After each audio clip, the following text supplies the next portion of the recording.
అటు ఉద్యోగులు పెన్షనర్లు మాత్రమే కాక సామాన్య ప్రజలు ప్రభుత్వ పథకాలపై ఆధారపడిన అభాగ్యులు పేద ప్రజలు చెప్పుకోలేని కష్టాలు పడ్డారు.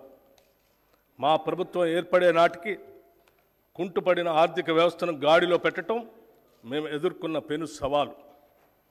తలకు మించిన రుణభారం ఉన్నప్పటికీ దోబరా ఖర్చులు కట్టడి చేసి ఆర్థిక క్రమశిక్షణతో పాలన ప్రారంభించాం.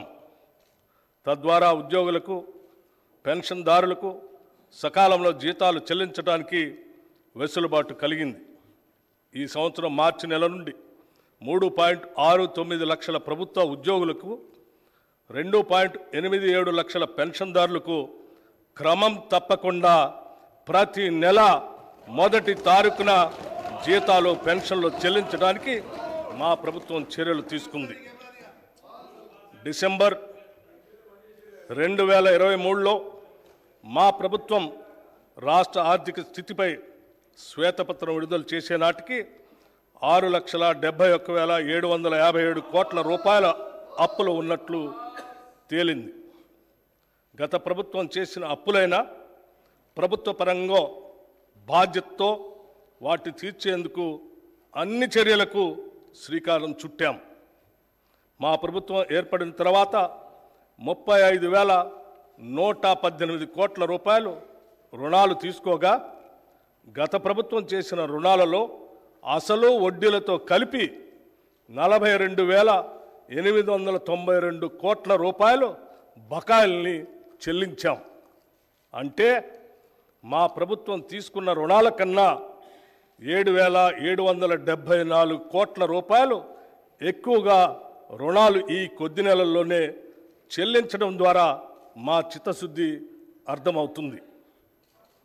గత ప్రభుత్వం నిర్వాహకం వల్ల చివరికి అప్పులు కట్టడానికి కూడా అప్పులు తీసుకునే పరిస్థితికి రాష్ట్రం దిగజారింది. రాష్ట్ర ఆర్థిక పరిస్థితి ఎంత క్లిష్టంగా ఉన్నా సంక్షేమాన్ని మాత్రం మేము విస్మరించలేదు. డిసెంబర్ నుండి నేటి వరకు 34,579 కోట్ల రూపాయలు వివిధ పథకాలపై ఖర్చు చేశాం. ఈ పథకాల్లో ముఖ్యమైనవి మహిళలకు ఉచిత బస్సు ప్రయాణం, 200 యూనిట్ల ఉచిత కరెంట్, రైతు భరోసా, బియ్యంపై సబ్సిడీలు మరియు చేయూత. సంక్షేమంతో పాటు మూలధన వ్యయానికి క్యాపిటల్ ఎక్స్పెండిచర్ కూడా అదనంగా 19,456 కోట్ల రూపాయలు ఖర్చు చేశాం. తెలంగాణ రాష్ట్రం ఏర్పడిన 10 ఏళ్ల తర్వాత వాస్తవానికి దగ్గరగా ప్రణాళికాబద్ధమైన బడ్జెట్ను తొలిసారిగా మా ప్రభుత్వం 2024 ఫిబ్రవరి 10న శాసనసభలో ప్రవేశపెట్టడం జరిగింది. గత దశాబ్ద కాలంలో నియామకాల విషయానికి వస్తే రాష్ట్ర నిరుద్యోగ యువత కన్న కలలు కలలైపోయాయి. కొత్త ఉద్యోగాలు సృష్టించమనే మాట అటుంచితే ఉన్న ఉద్యోగాల నియామక ప్రక్రియల్లో గత ప్రభుత్వం చూపించిన అలసత్వం, నిర్లక్ష్యం కారణంగా నిరుద్యోగ యువత ఆశలు అడుగంటిపోయాయి.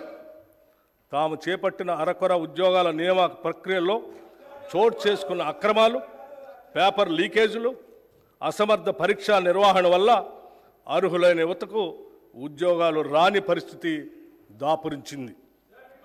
ప్రభుత్వ మరియు ప్రభుత్వ రంగ సంస్థల్లో కొత్త ఉద్యోగాలు సృష్టించడానికి ఉద్యోగ నియామక ప్రక్రియలో పారదర్శకంగా పనిచేయటానికి తగిన చర్యలు మా ప్రభుత్వం తీసుకుంటుంది. తెలంగాణ పబ్లిక్ సర్వీస్ కమిషన్ సంస్థను సమూలంగా ప్రక్షాళన చేసి వారికి కావలసిన నిధులను మరియు మౌలిక వసతులను సమకూర్చాం. పోలీసు, వైద్య మరియు ఇతర రంగాల్లో ఇప్పటికే 31,768 ఉద్యోగ నియామక పత్రాలని అందజేశాం. ఉద్యోగ నియామక ప్రక్రియల్లో ఇదివరకు చోటు చేసుకున్న అవకతవకలను సరిదిద్ది నియామక ప్రణాళిక క్యాలెండర్ను త్వరలోనే ప్రకటిస్తాం.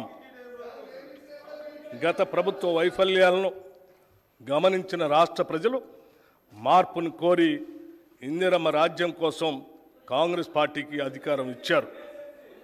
తత్ఫలితంగా గౌరవనీయులు శ్రీ రేవంత్ రెడ్డి గారి నేతృత్వంలో కాంగ్రెస్ పార్టీ ప్రభుత్వాన్ని ఏర్పరిచింది. ప్రజల ఆకాంక్షలతో కాంగ్రెస్ పార్టీ ఆశయాలను సమన్వయపరిచి ఎన్నికల ముందు మేము ఇచ్చిన హామీలను, అభివృద్ధి కార్యక్రమాలను అమలుపరచాలనే దృఢదీక్షతో ప్రభుత్వాన్ని ఏర్పాటు చేశాం. మేము ఇచ్చిన హామీలు ఎన్నికల్లో ఏదో విధంగా గెలవాలనే ఉద్దేశంతో ఇచ్చినవి కావు.